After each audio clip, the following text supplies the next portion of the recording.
Welcome back to Positive Life Stories.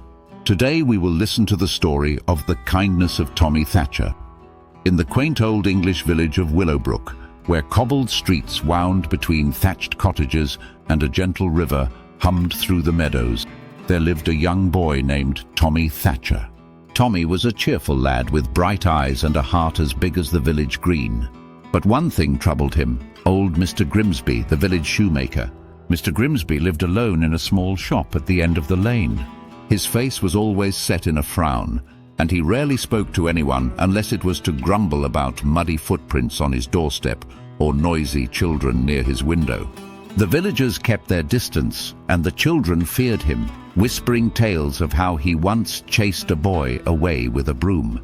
One autumn morning, as golden leaves danced in the breeze, Tommy was walking past Mr. Grimsby's shop when he noticed something unusual.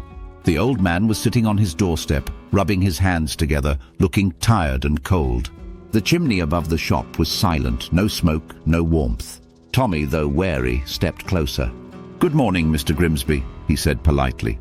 The shoemaker looked up, surprised. "Morning," he muttered, eyeing the boy curiously. Tommy hesitated, then asked, "Is your fire out?" Mr. Grimsby sighed. "Aye, lad, my woodpiles run dry, and my old back won't let me fetch more from the forest." Tommy thought for a moment, then smiled. "I can help." Before Mr. Grimsby could protest, Tommy ran off. He dashed to the village green, where a large pile of firewood was stacked for the winter. He gathered as much as his small arms could carry and hurried back, making several trips until a neat stack of logs sat by the shoemaker's door. Mr. Grimsby watched in silence, his eyes softening.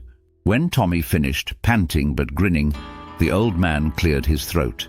"No one's done a kindness for me in years," he said gruffly. "Come inside, lad. I believe I owe you a warm cup of tea." From that day on, everything changed. Mr. Grimsby was no longer the grumpy shoemaker the villagers feared. He began greeting people with a nod, sometimes even a smile. And every afternoon Tommy visited, listening to the old man's stories and watching him mend shoes with skillful hands. The villagers soon noticed the change. They started waving to Mr. Grimsby, bringing him fresh bread or stopping by for a chat.